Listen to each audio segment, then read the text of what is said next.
Hola, mi nombre es Ram. Yo fui uno de los cofundadores de Automatic y conformé un equipo de ingenieros que estamos tratando de llevar restaurantes hacia el futuro. Bueno, sobre todo sobre cómo fundamos Automatic, que Automatic es una compañía muy innovadora en términos de hacer que tu carro se conecte y se mantenga conectado a Internet. Y las cosas que se nos permitieron construir esta compañía, pues fueron parte de un poco de la experiencia que teníamos la construcción de compañías. Yo no les voy a contar un poco la historia de lo que hicimos, les voy a hablar un poco entonces sobre cómo nosotros lanzamos la compañía y luego vamos a hablar un poco sobre las cosas que nosotros aprendimos al fundar esta compañía desde cero y voy a hablar entonces, voy a darles algunas ideas sobre lo que nosotros generalmente vemos en el espacio de IoT y en general en este espacio en el que nos manejamos. Bueno, la historia de Automatic. El objetivo de Automatic era muy simple. Nosotros queríamos conectar a su carro a Internet. Y normalmente cuando uno piensa en esto, la gente suele pensar en tener el Facebook ahí en tu tablero o leer Twitter o tus correos. Pero nosotros queríamos hacer algo más. Cada carro que uno maneja, por lo menos que tenga 10 años en el mercado, todos esos carros tienen computadores dentro, incorporados, y manejan muchos datos sobre el manejo, sobre la forma en que maneja el consumo de combustible, y todo eso está desconectado. De hecho, su carro es la computadora más cara que ustedes tienen porque no se conecta a Internet, y eso es terrible pensarlo precisamente en el siglo XXI. Y esto es lo que sucede cuando conectas tu carro a una red. Ahora esa es la pregunta que la gente se hace. Una vez que ya estás conectado, ¿qué haces? Ahora tenemos todas estas apps incorporadas.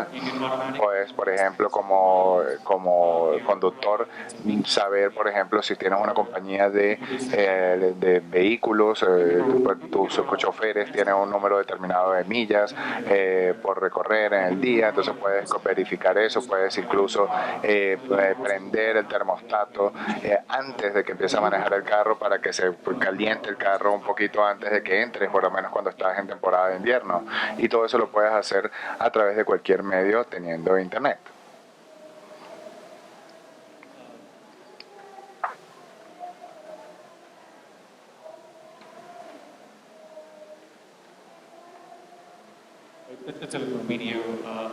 Bueno, había un video aquí, pero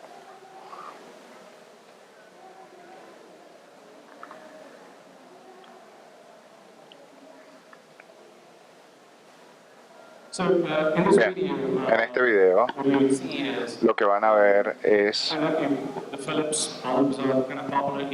yo sé que este tipo de bombillos Philips son muy populares aquí y son bombillos que se pueden controlar desde internet. Puedes hacer desde tu teléfono, puedes cambiar el color de la iluminación del bombillo. Entonces lo que esta persona hizo fue conectar el API de Automatic para encender o cambiar el color de la iluminación. Entonces lo gracioso de este video es que en un punto conectó el carro de su esposa con sus bombillos. Entonces cuando la esposa va manejando muy rápido, los bombillos se encienden o cambian de color. Entonces eso le avisa que la esposa, y así le puede decir a la esposa, baja la velocidad.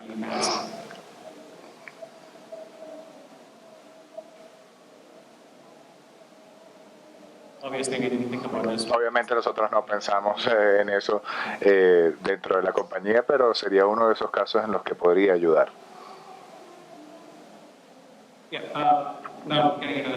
Bueno, hablando entonces sobre los antecedentes de cómo construimos la compañía. En el 2011, nosotros fundamos con Tello y Jerry, ellos tenían una maestría en administración y y en ingeniería y tenían la idea de que tu carro tiene datos en él, pero no se manejan exactamente esos datos y digitalmente las computadoras dentro de tu vehículo sencillamente están allí almacenando datos del vehículo y recogen muchos datos, pero esos datos pueden ser valiosos, pero no los conocemos. E incluso hoy, si tú tienes un seguro de automóvil, tu compañía, tu aseguradora, no está utilizando ningún tipo de datos sobre cómo tú manejas.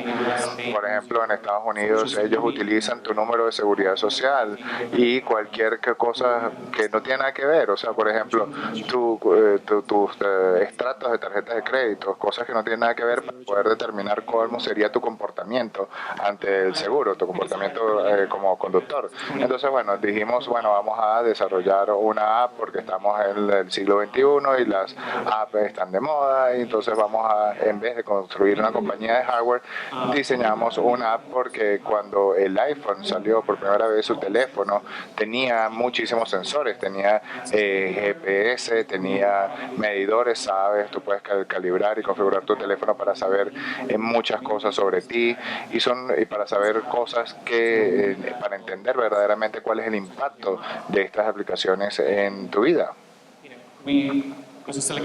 Esto es Silicon Valley. Eso es un sitio chévere para empezar en un garaje. Eso fue lo que hicimos. No es la imagen real de nuestro garaje, pero fue más o menos así. Nosotros vivíamos en la parte de arriba y trabajábamos abajo en el garaje. Teníamos carros allí y en nuestro caso no era solamente por ser cool, sino que nosotros queríamos conducir nuestros carros y probar nuestros carros directamente.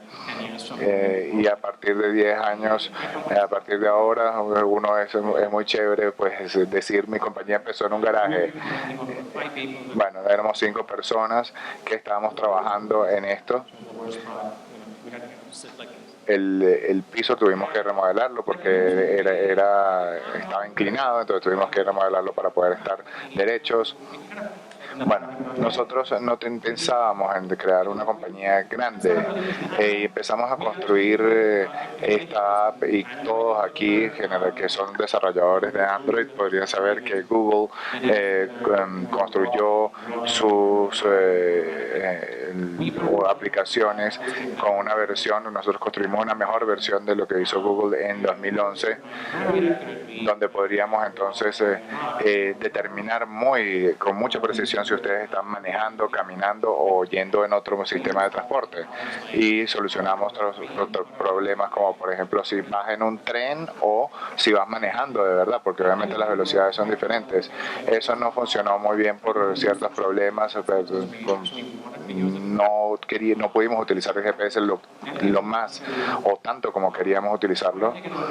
Entonces nosotros lo que hicimos fue colocar un dongle de Bluetooth para saber exactamente que estuvieras en tu carro, que estuvieras manejando tu carro y no sentado en el carro de un amigo para ir a una fiesta. Entonces incorporamos muchas cosas y nada funcionaba y no pudimos obtener los datos más importantes a partir de la experiencia que queríamos con esa primera app o colocando ese dongle de Bluetooth en el carro. Entonces pensamos, bueno, vamos a usar OBD scanners.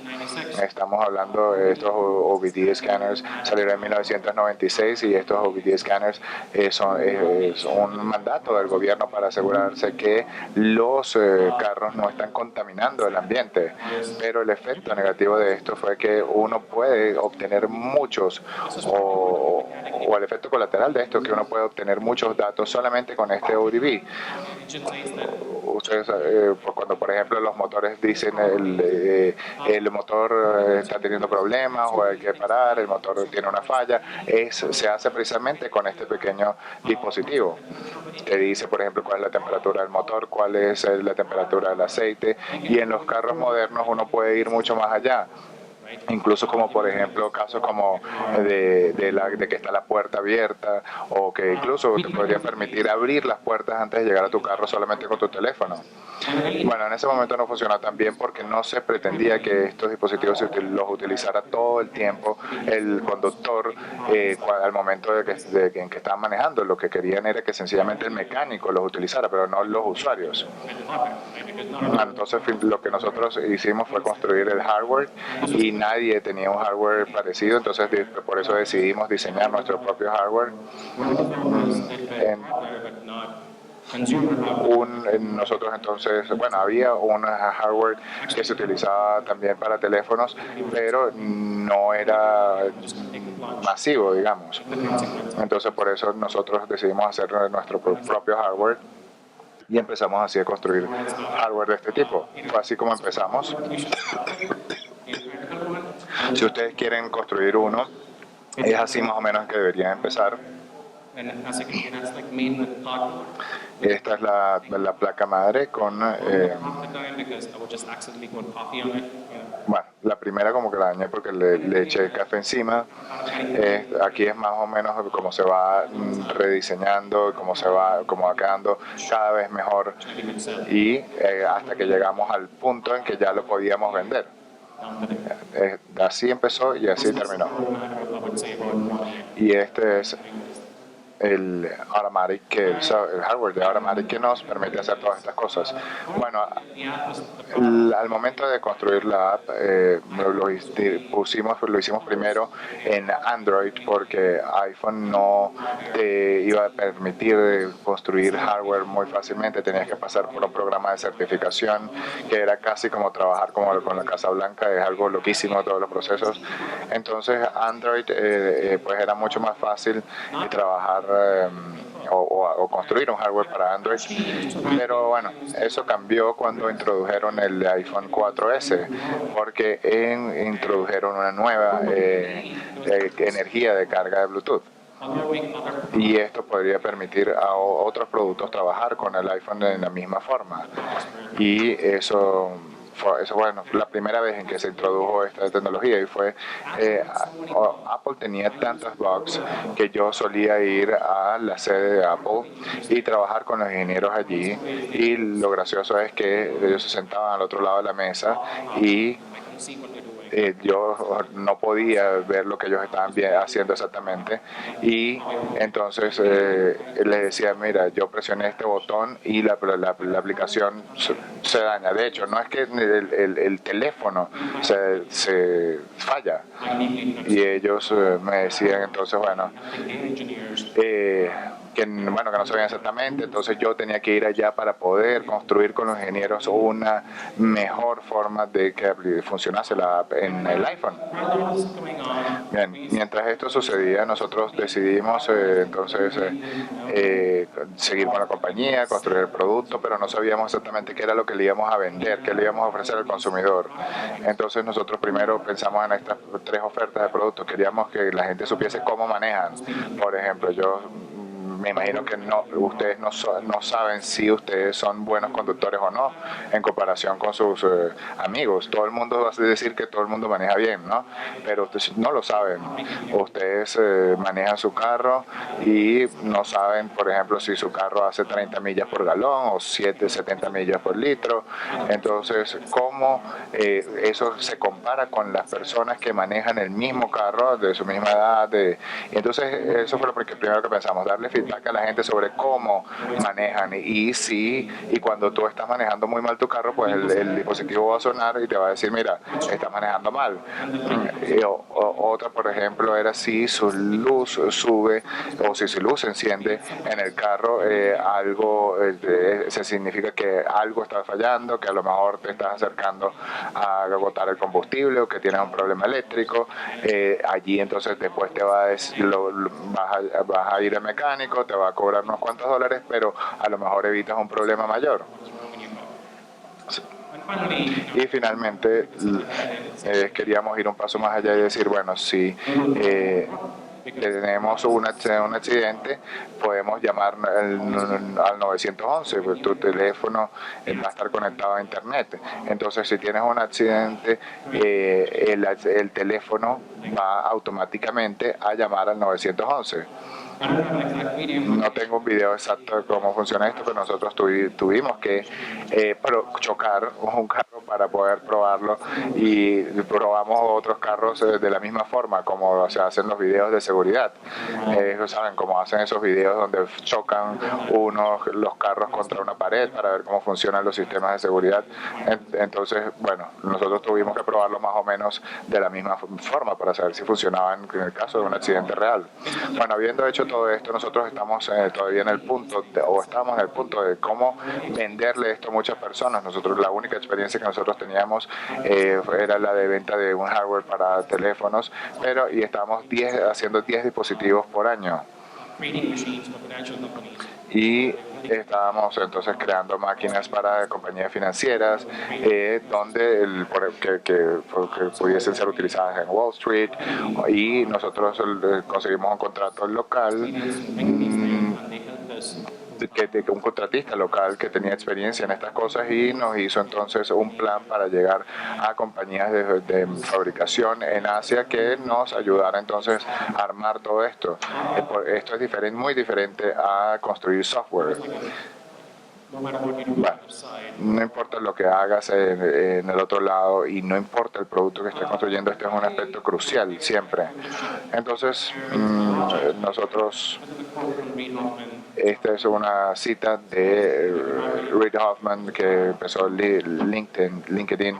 Dice: si no te avergüenza la primera imagen de tu producto, lo estás lanzando demasiado tarde. Entonces, cuando hicimos el lanzamiento públicamente, no solamente anunciamos el producto, no lo empezamos a vender, y eso nos ayudó mucho.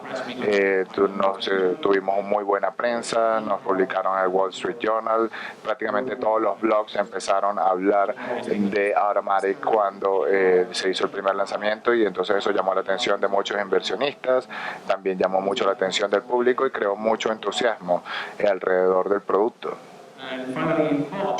Y finalmente, en otoño de 2013, hicimos el lanzamiento final definitivo, y nosotros queríamos hacerlo en mayo, pero bueno, creo que fue en septiembre de 2013 donde finalmente pudimos hacer el primer envío del producto. Pero en definitiva fue el momento más importante para nosotros, porque cuando uno tiene startups, yo diría que cualquier compañía que envía ya el producto a tiempo, nosotros estábamos retrasados en 2 meses porque teníamos que hacer las primeras entregas en mayo, pero finalmente las hicimos en septiembre. Entonces, prácticamente y después entonces de ese lanzamiento, pues empezó la historia de construir la versión 2, de generar más funcionalidades, de empezar a vender en el App Store en Estados Unidos, y el año pasado lanzamos un dispositivo generación 2 que tiene un GPS integrado, y este año lanzamos el Automatic Pro, que funciona con 3G. Entonces, bueno, esta parte de la historia de la creación del hardware, uno nunca para en la creación en este proceso de creación de productos, es algo que sigue y sigue cada vez más. Bueno, nosotros pasamos cómo pasar del concepto al lanzamiento.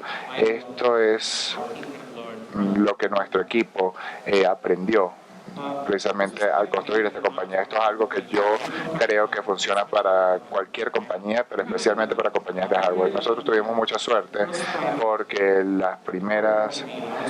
primer equipo y lo que vino después, el equipo inicial de 5 personas tenía habilidades, tenía capacidades en mercadeo, productos, hardware, ingeniería, aplicaciones móviles. Todo lo habíamos hecho antes, no en esa compañía, pero por ejemplo yo trabajaba en Black de Chino Labs,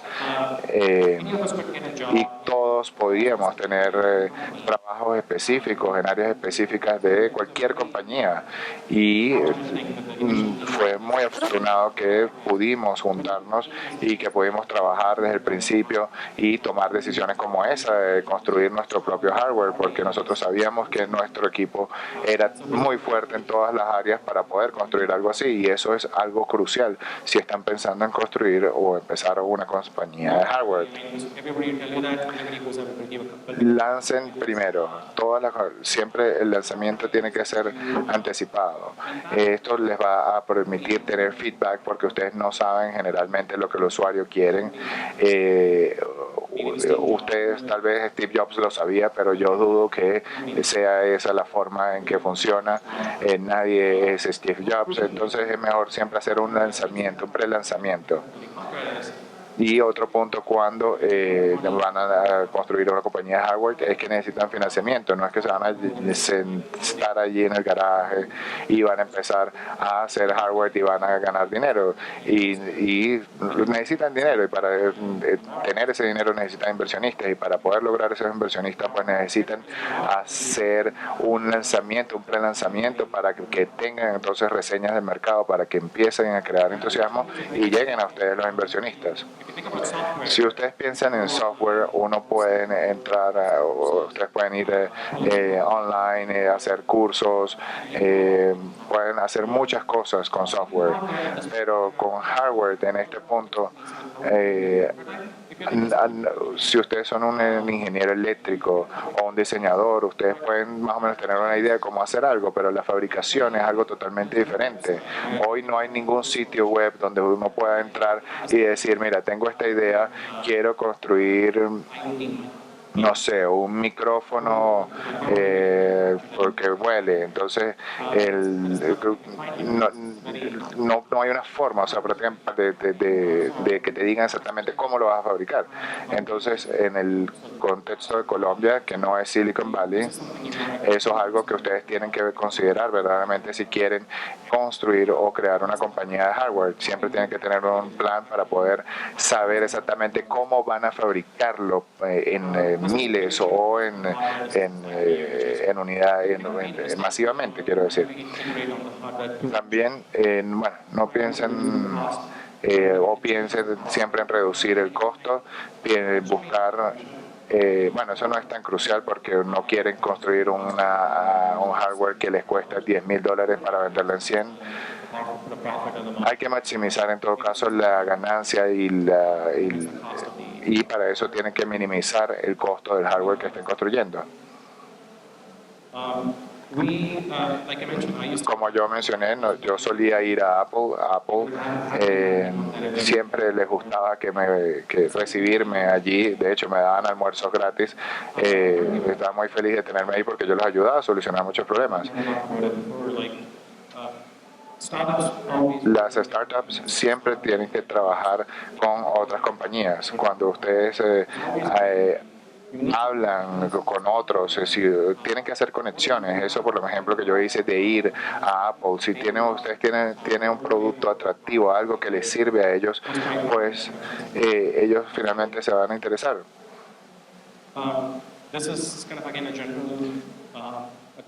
Esto es un consejo general para cualquier compañía de hardware, que la seguridad no es una funcionalidad. Uno de los primeros software que yo hice para Automatic fue el Security Module, el módulo de seguridad.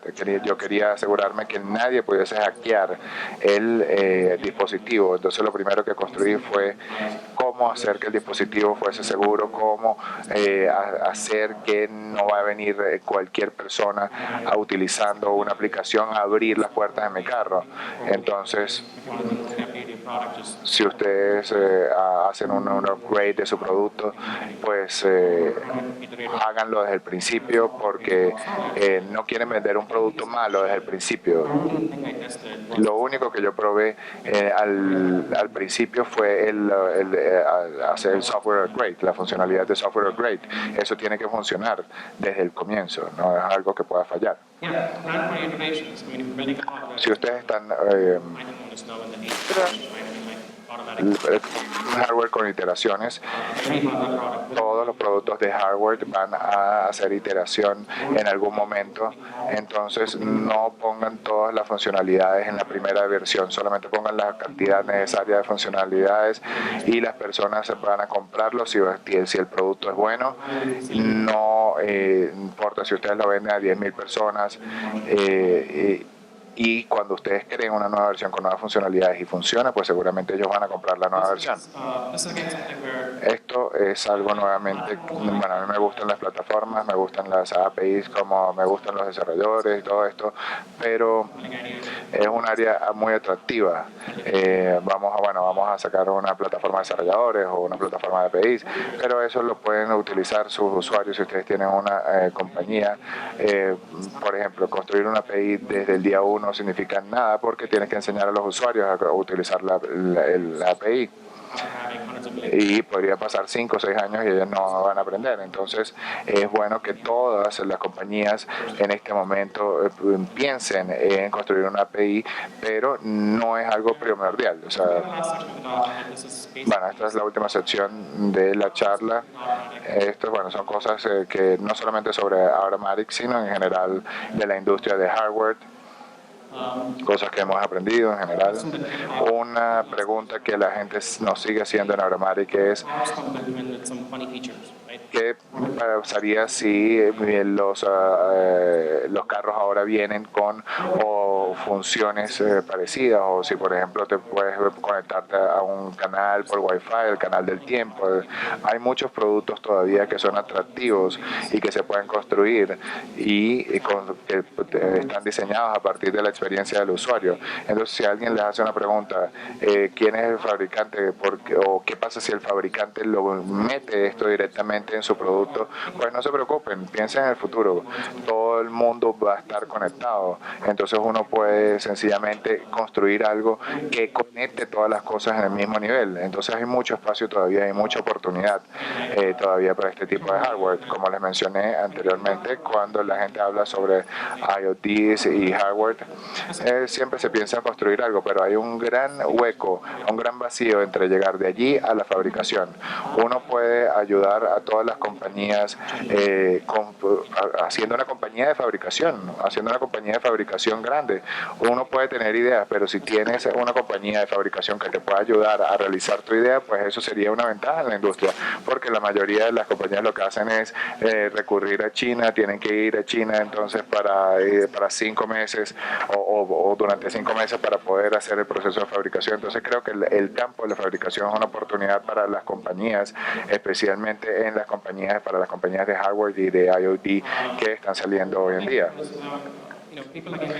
Bueno, las personas generalmente piensan en construir compañías de hardware para hacer algo, para construir algo, pero una de las cosas que nosotros aprendimos tiene que ver con el hecho de que nosotros también podríamos ofrecer otros productos a partir del manejo del vehículo. Al saber que ustedes estaban manejando, por ejemplo, prender el termostato. Esto es un producto que uno puede pensar, por ejemplo, si uno pues, detecta la presencia del conductor, se puede desencadenar, por ejemplo, una acción, se puede activar una función. Bueno, Internet es solamente un medio, uno no necesariamente tiene que conectarse al Internet con ese dispositivo. Te puedes conectar con tu teléfono y luego utilizar el Wi-Fi o el Bluetooth. Y entonces, cuando ustedes piensen en este tipo de cosas, siempre piensen en una red de cosas y no en el Internet de las cosas. La idea debería ser conectar todos estos dispositivos en formas positivas y útiles para conectarnos con el Internet y a través del Internet. El Internet solamente lo debemos ver como un medio para lograr la conexión de todo. los dispositivos IoT. Yo creo que mientras eso sucede, creo que no va a pasar a través de 3G, probablemente va a pasar a través de otros medios. Hay un nuevo estándar llamado Low Urban, que es como una red para grandes áreas, y hay otros proveedores de teléfonos y otros proveedores de internet en Estados Unidos que están buscando otros estándares y no el 3G para IoT. Entonces, piensen en eso, piensen en otras tecnologías y no solamente en 3G. Bueno, esto es más hacia el futuro. En el futuro probablemente uno no va a ser dueño de la interfaz que trabaja o que funciona en el app. Generalmente uno desarrolla el app y después pasas al hardware. Google Home, Amazon Echo, hay una cantidad de cosas que están saliendo donde yo puedo, por ejemplo, para encender un bombillo no debo ir precisamente a mi teléfono para hacerlo. Eso es el futuro. La gente va a dejar de utilizar apps para controlar hardware. Y eso va a ser entonces probablemente uno de los medios claves, y los apps podrían estar desapareciendo en el futuro, y ustedes van a tener otras formas de interactuar para poder controlar su ambiente, su entorno. Hay una compañía llamada 21.co en Estados Unidos que está trabajando dispositivos Bitcoin que se pueden conectar a tus dispositivos IoT. Sí, seguramente eso fue maravilloso. Entonces lo que ellos hacen es que uno puede incrustar bitcoins en sus dispositivos y eso les va a dar cierto dinero. Si ustedes venden el producto al usuario y el usuario, además de utilizar el producto, ayuda a recaudar bitcoins, entonces uno puede hacer una campaña para aprovechar esto. Puedes vender tu producto más barato, pero entonces utilizar esas bitcoins. Nosotros estábamos bromeando con esto en Automatic. Entonces podríamos ganar dinero con los bitcoins que la gente se gane al conducir bien, por ejemplo. Imaginen que el próximo uso de su producto es ganar bitcoins por unos cuantos dólares al año. Eso va a ser dinero que les puede llegar fácilmente a su bolsillo. O podrían darles un precio introductorio muy barato, podrían venderlo con pérdida, pero después generar una aplicación de bitcoins o incrustar los bitcoins para ganar dinero con los bitcoins. Eso es algo que podemos tomar en cuenta en los espacios IoT, porque la mayoría de los productos que conseguimos en el mercado cuestan 100, 200 dólares, pero hay una forma de hacerlos entonces más baratos o de venderlos más baratos al principio y de ganar más dinero al final. Bueno, entonces estoy disponible para algunas preguntas. También, si fuera de la sala, si tienen alguna pregunta para mí, pues podemos discutirlas. What are you doing now? So, yes. La pregunta es, ¿qué está haciendo ahora Ram? Porque Ram dijo que antes. What's Ram doing now? Because I think that you were running Automatic. Estoy tratando de traer los restaurantes al futuro. Entonces, tal cual como los restaurantes, por ejemplo, que están aquí, nosotros les damos buenos productos para que puedan. La mayoría de los restaurantes probablemente aquí, ellos han trabajado con la gente local y los llaman por teléfono y les dicen, bueno, quiero Doritos o quiero cualquier cosa, quiero, no sé, pagan las facturas por correo, simplemente escriben el cheque y le envían por correo. Entonces, en este caso puede uno entrar en línea en Estados Unidos y encontrar los tomates más baratos, por ejemplo, en Bogotá, y no es, incluso son cosas que se pueden hacer hoy. Entonces, casi que tratamos de ayudar a desarrollar ese tipo de funcionalidades para poderlos llevar al futuro. Básicamente, así es como trabajamos. Questions?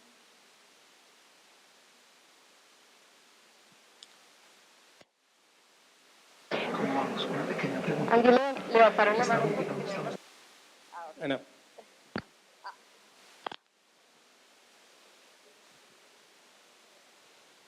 Hola, buenos días.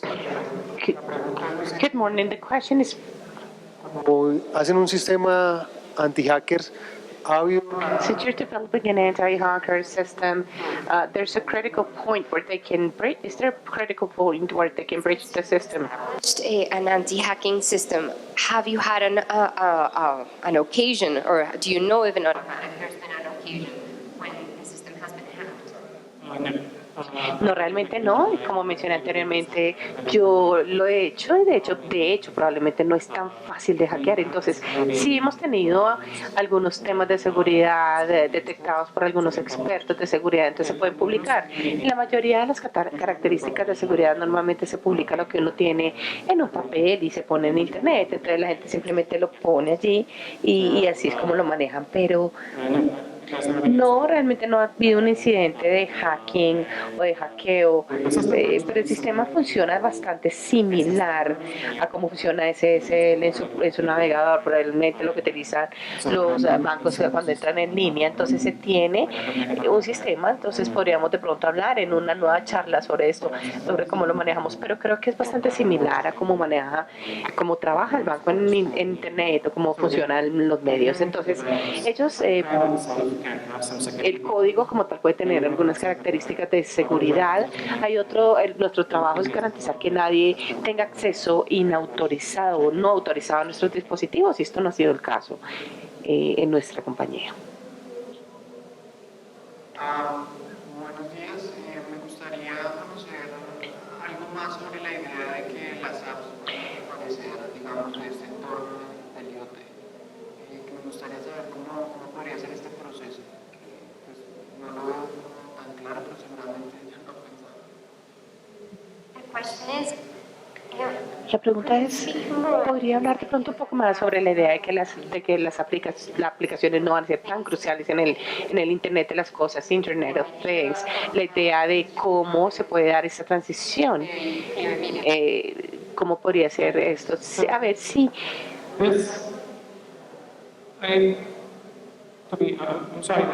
No, les pido disculpas, no sé cómo funcionan muy bien las cosas aquí en Bogotá, pero estoy hablando desde una perspectiva de Silicon Valley, que es donde puedo hablar con mayor certeza. En el Valle, en Valley, estamos hablando del Echo, hay un dispositivo que pueden poner allí, simplemente lo colocan y tiene un eco, casi que maneja todos los productos. Por ejemplo,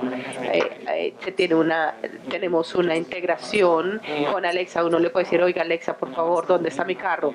Entonces cuando le vuelve a hablar, le dice, bueno, su vehículo está parqueado en la carrera séptima, por ejemplo. Le puede decir a Alexa que le reproduzca música en su dispositivo, entonces él simplemente lo va a hacer. ¿Podrías explicar a Alexa y a Echo? Amazon Echo, Alexa, son unos productos que desarrollan Amazon. ¿Lo utilizan Amazon aquí? Alexa no ha venido a Colombia. Bueno, Amazon sí se utiliza, pero no Echo. Bueno, Alexa es algo que desarrolló Amazon. Es un micrófono / speaker que conecta. Simplemente lo conecta al Wi-Fi y pueden hablar con él. Entonces, cuando ellos entienden exactamente lo que hablan, ustedes pueden hablar en este idioma. Le puede decir, oiga, hola Alexa, por favor prenda el bombillo. Entonces se interpreta lo que habla, traduce lo que usted está hablando a un comando, y tras bambalinas simplemente tienen como unas aplicaciones que pueden ejecutar ese comando. Es bastante similar a cómo funciona Siri. De pronto tienen Siri en los teléfonos, es como un Siri, pero está en un dispositivo en su casa, y ustedes simplemente pueden tener el dispositivo atrás y gritar desde aquí, decirle, oiga Alexa, es como si en vez de oprimir el Siri, es exactamente lo mismo, pero trabaja muy mejor en muchas maneras y está mejor conectado a otros productos, a otros dispositivos de IoT, crucialmente. Imagínense si tuviéramos a Siri en toda la casa. Es como Iron Man, no sé si de pronto han visto donde tenemos el gyros, se basa en ese tipo de esquemas. Entonces, es más o menos un Siri en una caja. Entonces, lo que hace es que tras bambalinas se conecta a todas las aplicaciones y estas, en mi casa, por ejemplo, se conecta a los bombillos. Por ejemplo, tenemos algunos bombillos. Simplemente utilizo mi teléfono y decirle no lo prenda, porque a mí siempre se me olvida apagarlo. Entonces, simplemente le digo que lo apaguen y me tocaría ir allí. Entonces, terminamos poniendo todos estos bombillos habilitados con internet. Simplemente me puedo sentar en el cuarto y decir, oiga, Alexa, apáguelo.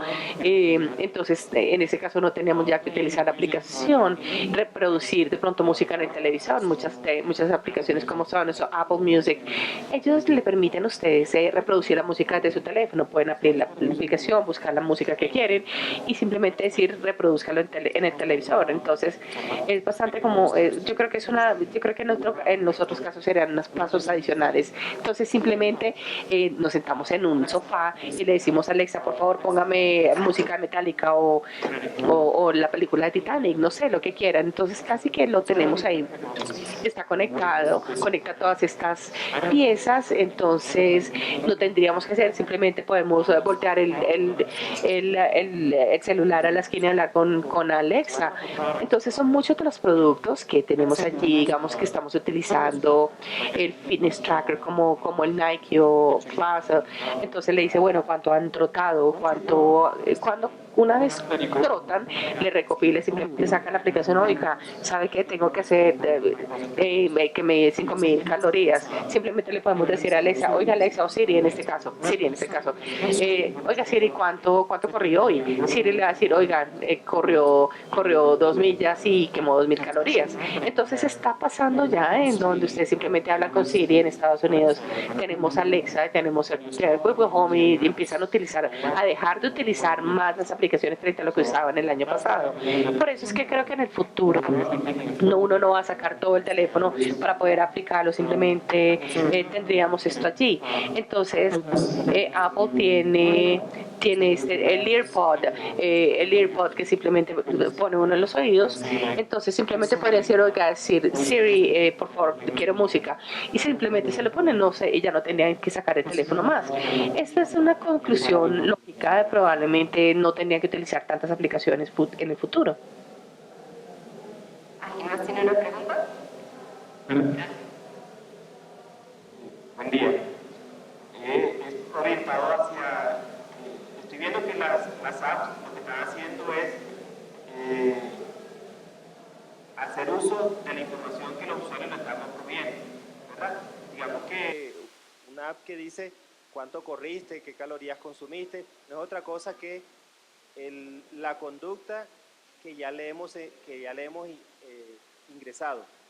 Entonces la pregunta está más orientada hacia, ¿hay algo que esté orientado hacia la inteligencia artificial en donde el dispositivo no solamente tiene los patrones que le hemos impreso, sino que además es capaz de aprender de nuestro comportamiento para que pueda haber una desaparición del ad? Porque así como estamos ahora, todas las ads tienen conducta predecible, una encuesta, aprieta un botón y sale un color, cualquier cosa, pero ya lo que es inteligencia artificial para que la ad vaya aprendiendo, y no solo eso, sino que además ese conocimiento se vaya distribuyendo hacia el resto para que siga aprovechándose en el contexto general. ¿Han pensado algo respecto a eso? So, the question is, La pregunta es, los ejemplos que hemos estado discutiendo son ejemplos de datos que recopila otra persona y se muestran al usuario. Entonces es como un comando y luego uno tiene una acción predecible. Entonces la pregunta es, ¿hay ejemplos de inteligencia artificial que ustedes puedan ver en donde los resultados tengan de pronto un análisis adicional, o en donde se tome esa información, se pueda enriquecer el entorno para que pueda uno tener más predicciones o mejores resultados de acuerdo con la inteligencia artificial? Autoaprendizaje también. No sé, no podría pensar en este momento en algo, pero puedo darle un ejemplo de lo que estamos tratando nosotros de hacer con Aromatic Iced Tea. No sé si de pronto lo podríamos llamar inteligencia artificial completamente porque pudimos realmente conectar el carro. De pronto podríamos predecir cuándo la batería va a morir, de pronto, o cuando no se puede arrancar el carro ya más. De acuerdo con los datos que hemos recopilado, podemos de pronto la batería va a morir en 2 meses, entonces en este caso se tendría que cambiar la batería. Otro aspecto interesante es algo que en lo que yo trabajo con Jerry, con los cofundadores. Entonces nosotros sabemos diariamente que de vez en cuando vamos a la casa y en los fines de semana uno va a la casa de los amigos o a otro lado. Entonces lo que hacemos es que podemos predecir que si usted habilita o prende la llave del carro, probablemente va a ir aquí o aquí.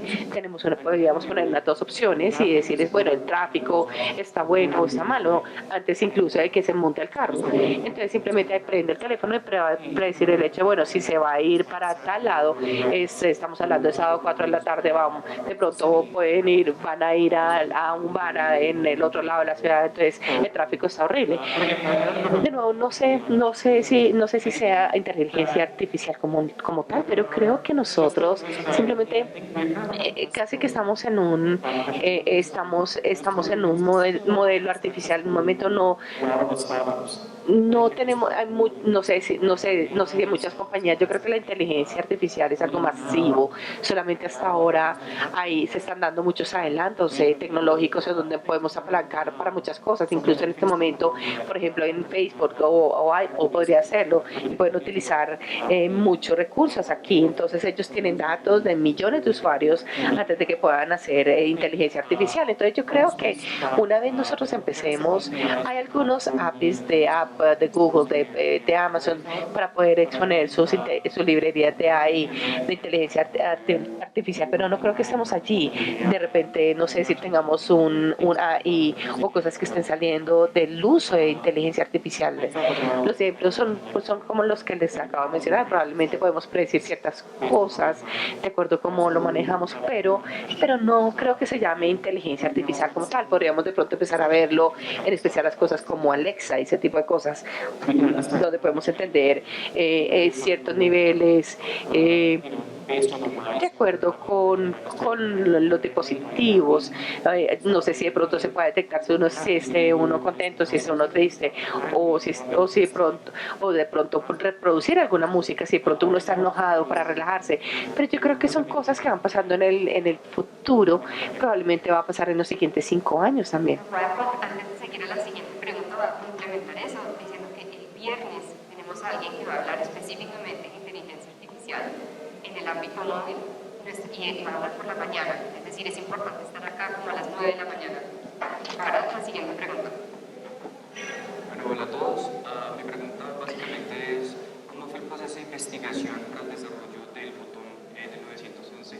Y desde que tú tienes como una idea más clara sobre cómo las compañías desarrollan este tipo de productos, ¿cómo es el proceso de investigación? So, my question goes along the line of... Mi pregunta tiene que ver con qué tipo de investigación hizo usted para el botón del 911, y si usted ya hay claridad sobre lo que pueden hacer en Silicon Valley las empresas, cómo hacen la investigación, aquí todo lo que sale desde sociología, psicología, el desarrollo del producto ajustado al cliente. Bueno, para el 911 nosotros nos lanzamos con muchos clientes beta, cientos que utilizaban el producto gratis. Entonces estamos recopilando datos sobre esos clientes. También, lo que es más importante, nosotros no lanzamos la característica en el día número 1. Probablemente lo prometimos y lo íbamos a desarrollar de esa forma, porque nosotros sabemos exactamente que se está manejando así en Estados Unidos. No sé cómo funciona aquí, pero ustedes ustedes van a tener estos medidores que ustedes van a poner en los carros. Yo creo que son construidos por Chrysler, que son de OnStar. Entonces, para poderlo medir, ustedes tienen que reemplazarlo, pero un medidor tiene 3G y también tiene un dispositivo para acelerar. Entonces, se hizo un estudio en un accidente y se llama el 911. Eso es algo que se maneja en Estados Unidos por los últimos 10, 15 años. Sabíamos que era posible y sabemos cómo funcionaba este medidor también. Era antes como la caja negra. Pero sí se tienen algunas habilidades donde se han tenido algunos procesos, algunas fortalezas, etcétera. Pero nosotros no desarrollamos una característica día uno. La prometimos sabiendo que podíamos construirla y a cambio de ello recopilamos datos de todos los usuarios más o menos por un año en la vida real y tuvimos millones y millones de millas de datos antes de poder nosotros desarrollar o liberar la característica. Entonces hicimos ejercicios en laboratorios con todos los accidentes y de hecho tuvimos un caso en donde alguien tuvo un accidente menor, algo menor, entonces tuvimos datos para poder ver cómo se desarrollaba la señal. Y me gusta también, de hecho nosotros estuvimos en Detroit, en Michigan, en donde construyen los carros y todos los carros, incluso aquí no sé, se chocan para saber si el carro es seguro. Entonces nosotros hicimos esos ejercicios, rentamos un carro, nosotros hicimos estos choques para poder recopilar datos en un choque real. Entonces nosotros eso realmente lo combinamos con datos de la vida real y lanzamos el producto hipotéticamente. Si nosotros no hubiéramos podido hacer un producto bueno, hubiéramos dicho, bueno, sabe que lo prometimos, pero no va a pasar. Y aún tenemos este otro tipo de cosas, características dentro del producto que aún se pueden utilizar. La segunda parte parece que tiene que ver con la coingeniería o las cosas que se investigan para los productos. De nuevo, para que un producto funcione, por ejemplo, en sociología, hay algunas personas que están allí cuyo trabajo es saberlo. En nosotros tenemos una persona que investiga este uso. Ella casi que tuvo que manejar el producto, cómo se percibían las personas o qué pasaba en estos casos. Uno de sus cofundadores realmente era muy bueno en entender qué es lo que piensan los usuarios y tal como se hace en ese tipo de software. Entonces a ella le gustaba mucho entender lo que querían las personas, pero incluso si uno no tiene esto, si se busca el uso en general, tenemos personas expertas en sociología, en psicología, que formulan estas preguntas. Un ejemplo, nosotros antes entregábamos tarjetas de Starbucks, cards para las personas que estaban allí. Entonces simplemente que estaban allí en el parqueadero, cualquier persona que llegaba al parqueadero, les pedíamos que usaran la aplicación y les hacíamos un par de preguntas. Si lo hacían, les dábamos una tarjeta de invitación de $5. Entonces, en este caso de Starbucks, entonces podemos agregamos una pequeña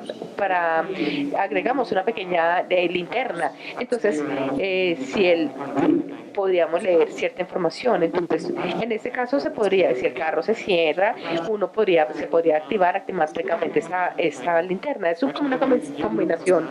Ustedes han escuchado en el estación de tren, hay veces cuando las personas tenemos unas aplicaciones que que le hablan a las personas para darles guía.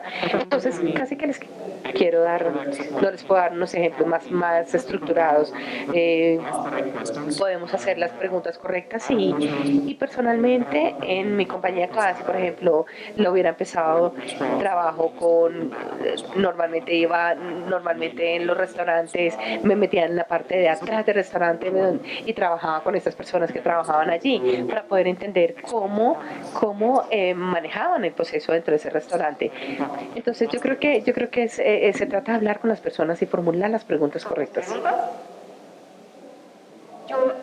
Mientras piensas, yo tengo una que le quiero hacer, que es ¿qué es LoRaWAN? Él mencionó que en el Internet de las Cosas iba a empezar a utilizar LoRaWAN y no 3G, que yo personalmente no sé qué es. So, this is a question for me, could you speak? ¿Podría hablar más de LoRaWAN? porque ¿qué es LoRaWAN y cómo puede uno accederlo? No soy un experto en LoRa como tecnología tal cual. Me gusta más el espacio.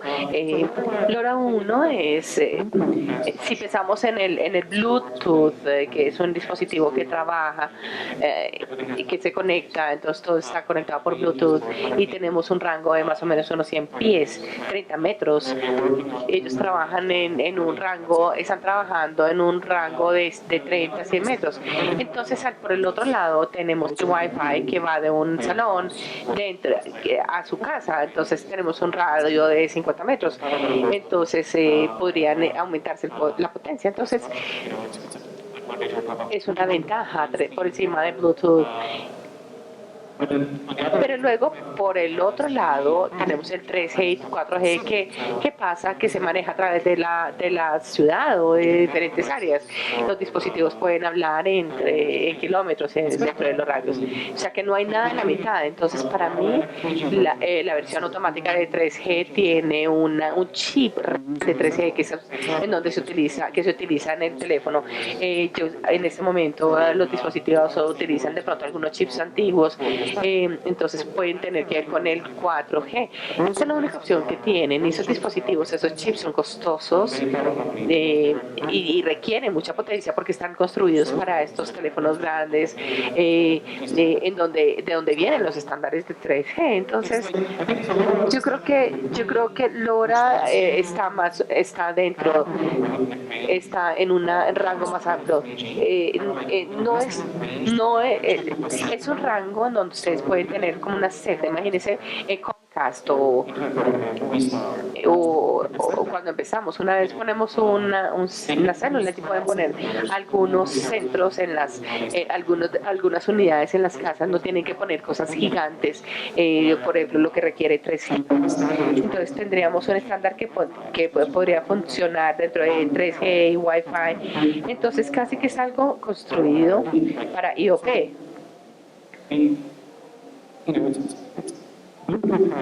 Bluetooth tiene como un rango de 30 metros, con un promedio no sé, podrían simplemente poner más potencia al Bluetooth y que tenga una mayor cobertura, un mayor espectro. Entonces, ¿cómo puede funcionar a través de nivel de radio?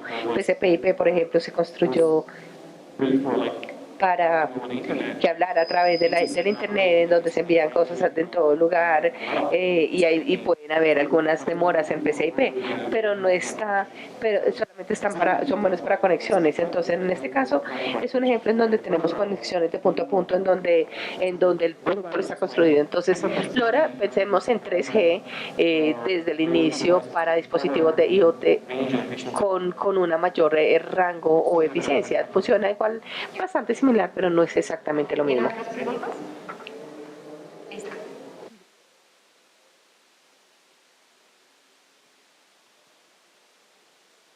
Buenos días. Yo quisiera saber la mezcla entre el Internet de las Cosas, las Smart Cities y el tema de cambio climático. Digamos que es un tema vital para estos países en desarrollo, teniendo que contaminarnos desde las ciudades, nos contaminamos demasiado desde las ciudades. Creo que esa mezcla, mi pregunta puntual es, ¿cómo mezclamos el Internet de las Cosas, la movilidad y encaminado a la Smart City? The question was, given that cities are facing all these pollution problems, how do you see the interplay between the Internet of Things and smart cities? So Internet of Things and mobility, how can sort of that transition happen, or do you see it playing in the environmental space?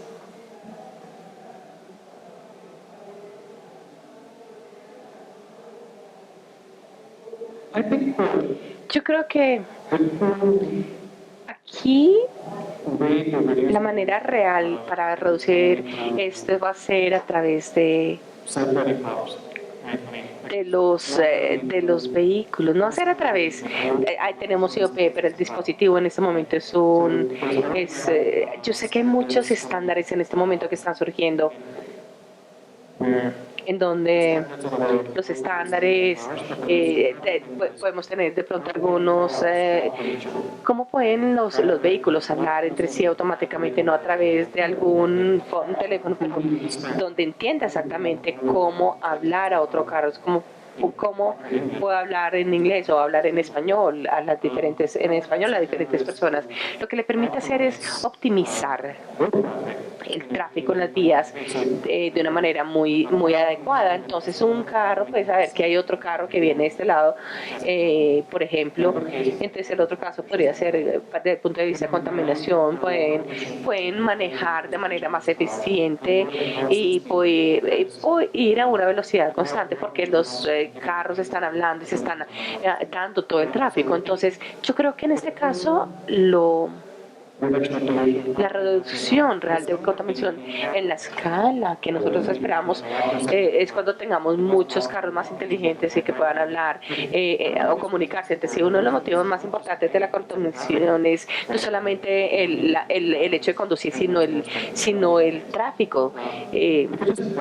Aquí, si manejamos en una línea recta, aún está creando contaminación, pero no es tanta como contaminación.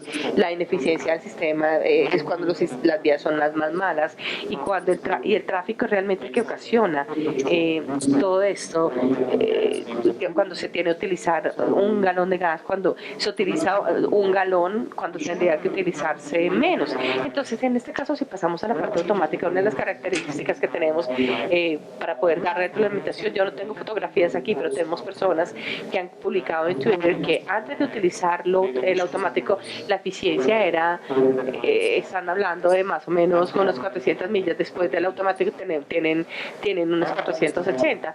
Entonces no es que cambie físicamente el carro, simplemente le da a la retroalimentación en cuanto cuando nosotros simplemente acelera, cuando uno empieza a aumentar la velocidad. Entonces para muchas personas hizo que las personas manejaran de manera más cuidadosa y ya pudieron obtener mayor eficiencia en sus carros. Tenemos muchas y muchas personas que publican el antes y el después. Es como un cambio psicológico en cuanto a la manera en que funciona o cómo manejan las personas.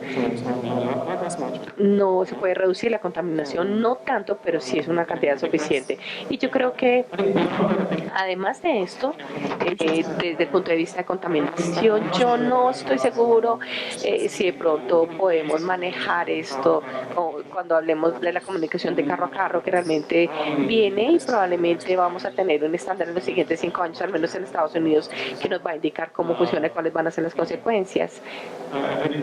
Yo creo que además de esto van a darse algunos cambios en la planeación de la ciudad, cómo planeamos las ciudades. Creo que puede ser muy ineficiente o cómo funcionan todas estas personas o cómo se desplazan en todas las ciudades.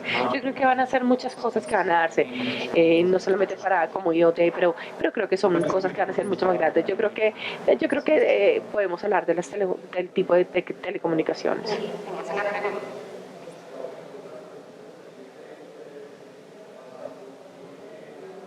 Hola, buenas. Yo quería saber un poco más acerca de cómo funciona TrendingMap.com y la posibilidad que mencionabas de recibir Bitcoin si la gente conociera correctamente. ¿Cómo funcionaría eso?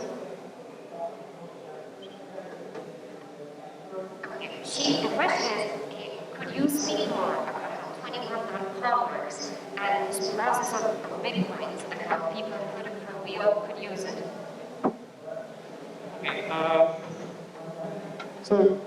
Bueno, Bitcoins, como saben ustedes,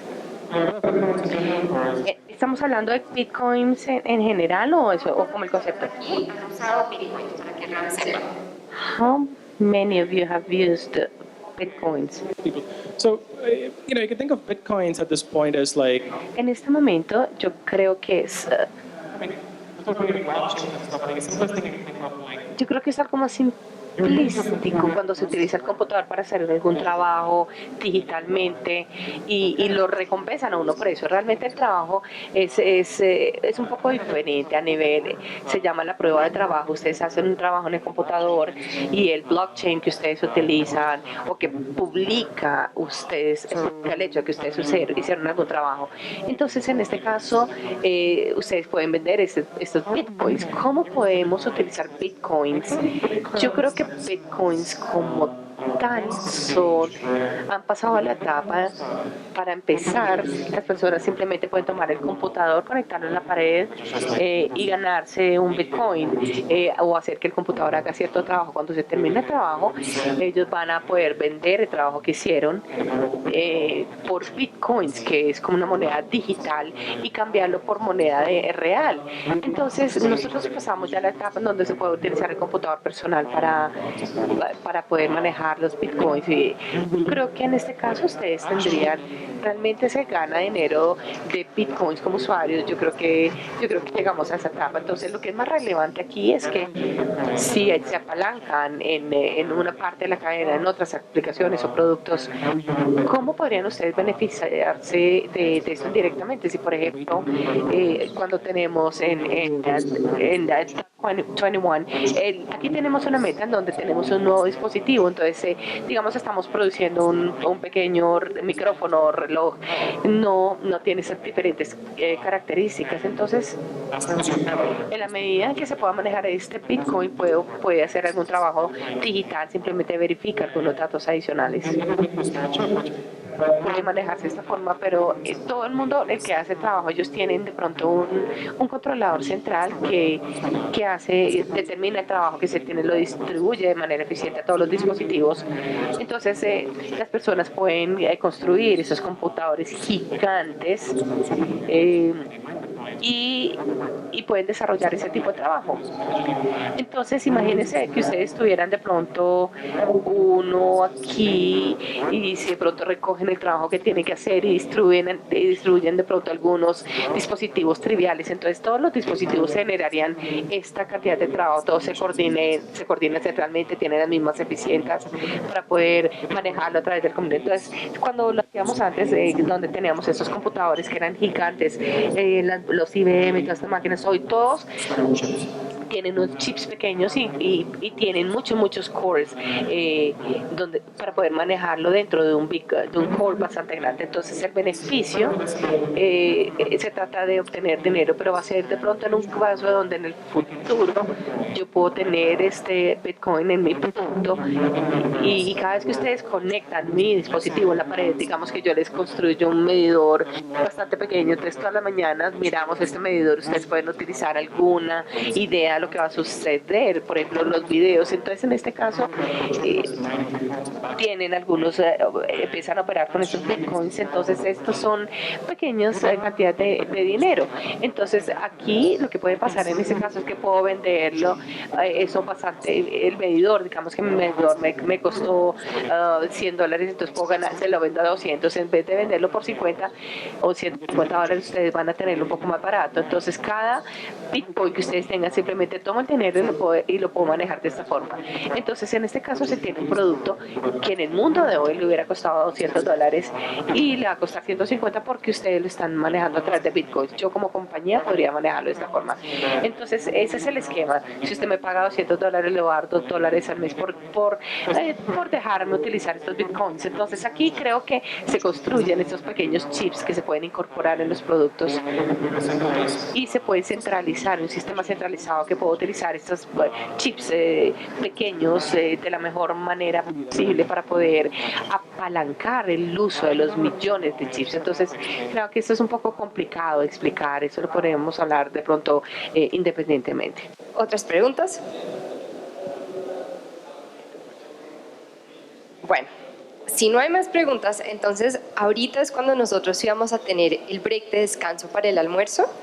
Les cuento que esta tarde vale la pena volver desde las 12:30 porque vamos a tener a 2 speakers súper chéveres. tal vez me paro acá.